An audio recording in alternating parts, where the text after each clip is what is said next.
बिस्मिल्लाहिर्रहमानिर्रहीम। अस्सलामु अलैकुम। Welcome to Qurtuba education. This is Imran Khan Panezai. हम लोगों ने केमिस्ट्री ही स्टार्ट की हुई थी। आप लोगों को याद होगा हमारा जो लास्ट टॉपिक था केमिस्ट्री में, वो हमने केमिकल स्पीशीज़ में डिफरेंट टाइप्स उसके पढ़े हुए थे। आज उसका जो उसी केमिकल स्पीशी का जो लास्ट हिस्सा जो मैंने आपको कहा था अगले लेक्चर में आपको प्रेजेंट किया जाएगा, उसी के बारे में ही अभी हम बात करेंगे, जिसका नाम है हमारे पास मॉलिक्यूलर स्पीशी। मॉलिक्यूलर स्पीशी को आसान अल्फाज में be very focused molecular species थोड़ी सी ट्रिकी है। ट्रिकी इस सेंस से कि थोड़े से एक्सेप्शंस यहाँ पे आ जाते हैं कंसेप्चुअल वाइज। ठीक है, मॉलिक्यूलर स्पीशी की अगर आप डेफिनेशन करेंगे तो आप सिंपल अल्फाज में ऐसा कह सकते हैं कि molecular species smallest stable form of matter है। क्या है? Smallest stable form of matter is called molecular species in simple words. लेकिन यहाँ पे इसकी जो ट्रिकी पार्ट है, जो मैंने अभी पहले आपको बता दिया, वह यहाँ से वो ट्रिकी पार्ट भी स्टार्ट होता है। जनरली आपके सेंस में, आपके दिमाग में, आपके जहन में ये आएगा कि smallest stable part of any matter is all the atoms. जितने भी एटम्स हमारे पास मौजूद होते हैं, अगर आप उनको सिंगुलरली ले लेंगे, चूँकि हमने पढ़ा था एक किस्म के प्रोटॉन होते हैं, उसमें उतने ही इलेक्ट्रॉन्स होते हैं, तो एक दोनों की हालत को कैंसिल कर देते हैं और वो जाके स्टेबल एटम बना देते हैं। ठीक है, यहाँ पे तो अगर हम ये कहेंगे कि smallest stable form of matter, तो हमारा क्या इससे मुराद एटम ही है, एक ही एटम, या नहीं है? तो यहाँ से ये मैं आपको क्लियर कराता चलूँ कि इसी smallest stable form of matter से हमारे कुछ एटम्स मतलब है और कुछ एटम्स हमारे उससे मुराद नहीं है। मोस्टली हमारा उससे मुराद एक एटम्स नहीं है। वहाँ पर जो हमने प्रोटॉन और इलेक्ट्रॉन की बात की हुई थी, वो हमने उनकी चार्जेस की बुनियाद पर की थी कि उनके चार्जेस एक जैसे हो जाते हैं। अब चार्जेस का एक दूसरे के साथ एक दूसरे को काटने से उसकी स्टेबिलिटी और अनस्टेबिलिटी का हमें इस तरीके से पता नहीं चलता, क्योंकि ओवरऑल उसमें इलेक्ट्रॉन उस जो ऑक्टेट रूल्स है, डुप्लेट रूल्स है, और उसका अपने आप को नोबल गैसेस की तरह करने वाला जो कॉन्सेप्ट है वो पूरा नहीं हो जाएगा। फॉर एग्जांपल, अगर आप लोग जनरली उसमें हाइड्रोजन की ही एग्जांपल लोगे और हाइड्रोजन की एटम का एग्जांपल लेंगे आप, तो ये आपके पास हाइड्रोजन का एक एटम है, इसमें एक ही इलेक्ट्रॉन है, एक ही उसके अंदर प्रोटॉन है, लेकिन इस हालत में सिर्फ और सिर्फ एक ही हाइड्रोजन स्टेबल नहीं है, क्योंकि इसके लास्ट शेल में इसको एक और भी इलेक्ट्रॉन चाहिए। अगर इसमें एक और इलेक्ट्रॉन इसके अंदर आ जाएगा तब ये स्टेबल हो जाएगा। तो यहाँ से मेरा मुराद ये है कि इस जुमले से आप लोग ये मुराद मत लेना कि smallest stable form of the matter is always an atom. Sometimes it can be an atom and sometimes in most of the cases it is not atom at all. ठीक है, तो वो एटम उसमें बिल्कुल भी नहीं होगा। आगे अगर आप इस डेफिनेशन को मजीद लेके जाएंगे तो इसी ही पॉइंट को क्लियर करने के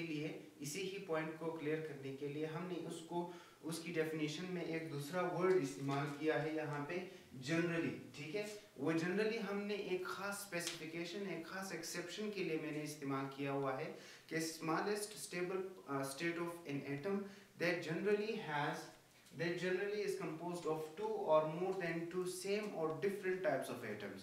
किसी भी मैटर का वो छोटे से छोटा स्टेबल हिस्सा, स्टेबल जरा जो भी आप उसको आसान करना चाहो, जिसे भी आपको आसान समझ आ जाए, किसी भी मैटर का छोटे से छोटा वो स्टेबल हिस्सा जो दो से ज्यादा एक जैसे या अलग अलग एटमों से मिलकर के बना हुआ होगा, उस छोटे से छोटे हिस्से को किसी भी मैटर का हम लोग मॉलिक्यूलर स्पीशी कहते हैं।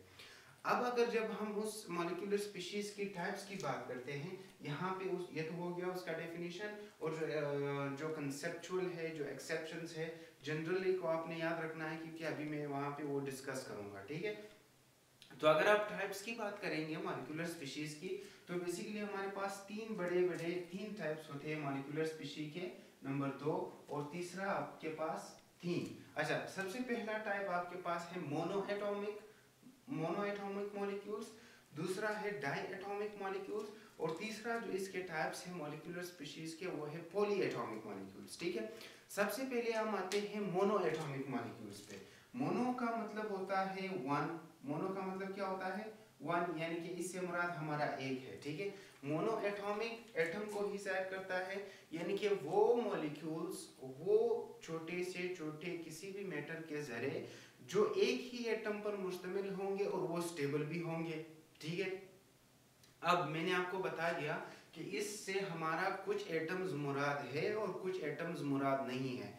जो एटम्स यहाँ पे हमारे उससे मुराद है उसको हम लोग मोनो एटॉमिक मॉलिक्यूल्स कह रहे हैं। ठीक है, और इन मोनो एटॉमिक मॉलिक्यूल्स में हमारे पास कौन से एग्जांपल्स आते हैं? इनकी एग्जांपल्स में हमारे पास जितनी भी नोबल गैसेस हैं, जितने भी नोबल गैसेस है वो सारी नोबल गैसेस हमारे पास आ जाती है। फॉर एग्जांपल इसमें हमारे पास हीलियम भी आ जाता है, इसमें हमारे पास आर्गॉन भी आ जाता है, क्रिप्टॉन भी आ जाता है, जेनॉन वगैरह वगैरह, जितनी भी नोबल गैसेस है वो सारी इसमें आ जाती है। तो जो मैंने पहला पॉइंट आपको कहा था कि smallest stable state of a matter, मैंने आपको कहा था कि आपके जहन में एटम का ख्याल आएगा, तो जो आपके जहन में ख्याल आया वो बिल्कुल सही था, लेकिन वो सिर्फ नोबल गैसेस की हद तक ही सही है। जो चंद नोबल गैसेस है वो आपके पास मोनो एटॉमिक मॉलिक्यूल्स बना रहे हैं, इसीलिए ये जो smallest stable form of matter है उसको आप एक एटम की हद तक स्पेसिफिकली नोबल गैसेस की हद तक बिल्कुल सही मान सकते हो।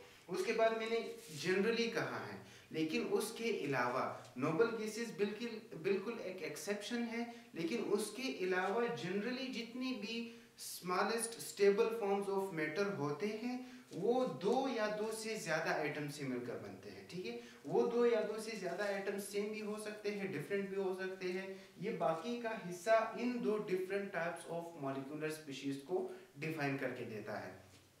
अब अगर हम दूसरे टाइप ऑफ मॉलिक्यूलर स्पीशीज की बात करते हैं जिनको नाम हमने दिया हुआ है डाई एटॉमिक मॉलिक्यूल्स का।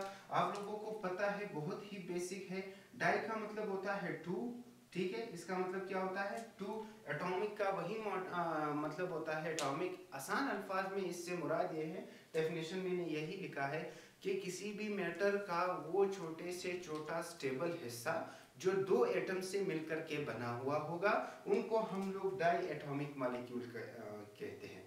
रिमेंबर, वो दो मॉलिक्यूल्स, वो दो एटम्स एक जैसे भी हो सकते हैं और वो दो एटम्स डिफरेंट भी हो सकते हैं। अगर मैं आपको एग्जांपल देना चाहूँ तो इनके एग्जांपल में मैं आपको वही हाइड्रोजन का H2 का एग्जांपल दे सकता हूँ। इसमें भी दो एक जैसे एटम्स मौजूद है और ये दोनों एक मिल करके एक स्टेबल छोटे से छोटा जरा हाइड्रोजन मैटर का बना रहा है। इसी तरह मैं आप लोगों को ऑक्सीजन का भी इसमें एग्जांपल दे सकता हूँ। ऑक्सीजन के भी इसमें भी दो एटम्स है, यानी कि 2 एटम्स है। इसके अलावा आपके पास यहाँ पे मैं अलग अलग एटम्स का भी एग्जांपल दे सकता हूँ। फॉर एग्जांपल इसका मैं एक एग्जांपल आपको देता हूँ हाइड्रोक्लोरिक एसिड का। अगर आप इस एग्जांपल को देखते हो तो हाइड्रोजन एक अलग किस्म का एटम है और क्लोरीन एक अलग किस्म का एटम है। तो जो मैंने डिफरेंट का कॉन्सेप्ट यहाँ पे लिखा हुआ है बेसिक डेफिनेशंस में ही, तो यही आपके पास इस चीज को जाहिर कर रहा है कि किसी भी मैटर का हो सकता है सेम एटम पे भी हो सकता है और डिफरेंट एटम्स भी उसमें हो सकते हैं। किसी भी मैटर का वो छोटे से छोटा स्टेबल हिस्सा जो दो एक जैसे या अलग अलग एटम से मिलकर के बना हुआ होगा उनको हम लोग कहेंगे डाई एटॉमिक मॉलिक्यूल्स। ठीक है, यहाँ तक हो गया डाई एटॉमिक मॉलिक्यूल्स। तीसरे इंपॉर्टेंट हिस्से तक अगर हम आते हैं तो पोली, यहाँ पे इसका नाम है poly atomic molecules.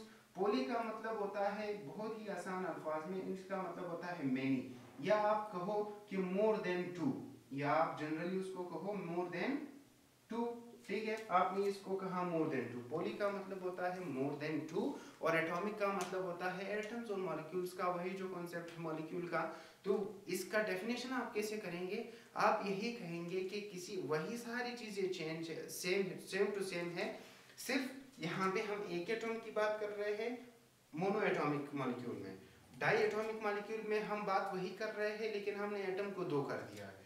Poly atomic molecules में भी हम बात वही कर रहे हैं लेकिन एटमों की तादाद, उनकी नंबरिंग हमने दो से बढ़ा करके ज्यादा कर दिया। तो हम कह रहे हैं कि पॉली एटॉमिक मॉलिक्यूल्स किसी भी मैटर का वो छोटे से छोटा स्टेबल हिस्सा है जिसमें दो से ज्यादा एटम्स मौजूद होंगे और किसी भी मैटर का एक स्टेबल हिस्सा बनाएंगे, उसको हम लोग कहेंगे poly atomic molecules. Poly atomic molecules for example again जो मैंने आपको कहा है कि पॉली एटॉमिक मॉलिक्यूल्स दो से ज़्यादा आइटम्स जो स्टेबल होंगे सेम भी हो सकते हैं और डिफरेंट भी हो सकते हैं। अगर मैं सबसे पहले आपको उसमें सेम की एग्जांपल दूंगा तो मैं आपको ओजोन की O3 की एग्जांपल दूंगा, ठीक है। O3 खुद में स्टेबल है, ठीक है, O3 खुद में स्टेबल है, सेम एटम से मिलकर के बना हुआ है, ओजोन का एक मॉलिक्यूल बना रहा है, तो ये सेम का एग्जांपल हो गया। आपके पास दो से ज़्यादा वाले एटम्स मौजूद है इसमें, इसी तरह स्टेबल है खुद में। इसी तरह अगर मैं आपको इसी में डिफरेंट टाइप का डिफरेंट एटम्स का एग्जांपल देना चाहूँ तो वो बहुत सारे हैं हमारे पास। फॉर एग्जांपल मैं डिफरेंट की एग्जांपल में आपको C6H12O6 का एग्जांपल, ग्लूकोज का एग्जांपल दे सकता हूँ। दो से ज़्यादा अलग अलग, दो से ज़्यादा आइटम्स इसमें मौजूद है, ठीक है, और दो से ज़्यादा आइटम्स किसी भी मेटर का एक स्मॉलेस्ट स्टेबल फॉर्म बना रहा है। इसी तरह आप H2SO4 का एग्जांपल ले सकते हो। बहुत सारे कंपाउंड के मॉलिक्यूल्स का एग्जांपल आप इसमें पॉलीएटॉमिक मॉलिक्यूल्स में आसानी दे सकते हो। तो ये हुआ आपके पास बहुत ही सिंपली आसान अल्फाज में मॉलिक्यूलर स्पीशीज की डेफिनेशन और उसके अलग अलग 3 टाइप्स। आई होप आपको ये चीज़ें क्लियर हुई होंगी। एक इसमें जो कंपोजिशन की बुनियाद पे हम लोग इसकी क्लासिफिकेशन कर रहे थे, एक तो हमने उनकी नंबरिंग की बुनियाद पर की। इसी की क्लासिफिकेशन हम एक दूसरे तरीके से भी कर सकते हैं। हम कुछ मॉलिक्यूलर स्पीशीज को एक नाम देते हैं जो है होमो एटॉमिक मॉलिक्यूल। फॉर एग्जांपल हम देते हैं होमो एटॉमिक मॉलिक्यूल्स, ठीक है, और दूसरा हम लोग नाम देते हैं उसको हेटेरो एटॉमिक मॉलिक्यूल्स, ठीक है। इस तरीके से भी हम लोग मॉलिक्यूल्स की क्लासिफिकेशन कर सकते हैं, होमो एटॉमिक मॉलिक्यूल्स में और हेटेरो एटॉमिक मॉलिक्यूल्स में। होमो असल में कहते हैं सेम को, होमो का मतलब होता है सेम, यानी कि वो मॉलिक्यूल्स जिनमें एटम्स सेम होंगे, वो मॉलिक्यूल्स जिनमें एटम सेम होंगे।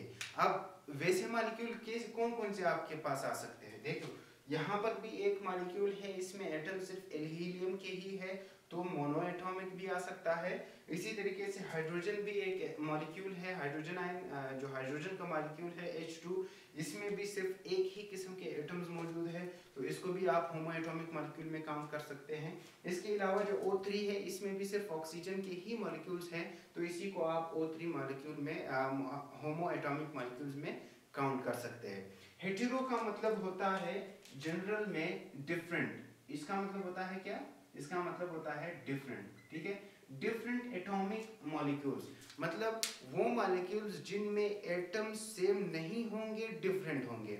अच्छा, तो इस जो डिफरेंट एटमों वाले डिफरेंट एटम्स पर मुश्तमिल मॉलिक्यूल्स हमारे पास मोनो एटॉमिक नहीं हो सकते, डायएटॉमिक हो सकते हैं। डायएटॉमिक में जो मैंने आपको हाइड्रोक्लोरिक एसिड का एग्जांपल दिया, तो ये एक हाइड्रोजन है, एक क्लोरीन है, दोनों एक दूसरे से अलग अलग एटम्स हैं, तो हम उसको हेटेरो एटॉमिक मॉलिक्यूल कह सकते हैं। इसके अलावा जो मैंने आपको ग्लूकोज का एग्जांपल दिया है, जो मैंने आपको सल्फ्यूरिक एसिड का एग्जांपल दिया हुआ है, इसमें भी अगर आप फोकस करेंगे तो इसमें भी डिफरेंट टाइप्स के एटम्स मौजूद होते हैं, तो इसी की बुनियाद पर हम उनको डिफरेंट एटॉमिक मॉलिक्यूल यानी कि हेटेरो एटॉमिक मॉलिक्यूल भी कह सकते हैं। तो ये उसकी दूसरी टाइप की क्लासिफिकेशन भी हो गई। आप कोई आपसे होमो एटॉमिक के सेंस से भी डेफिनेशन या कुछ पूछ सकता है, और कोई आपसे हेटेरो एटॉमिक के सेंस से भी पूछ सकता है, और कोई आपके उसके कंपोजिशन और नंबरिंग के हिसाब से भी बिल्कुल आपसे पूछ सकता है। तो जो भी आपसे पूछेगा, आई होप आप उसको आसानी से जवाब दे पाएंगे।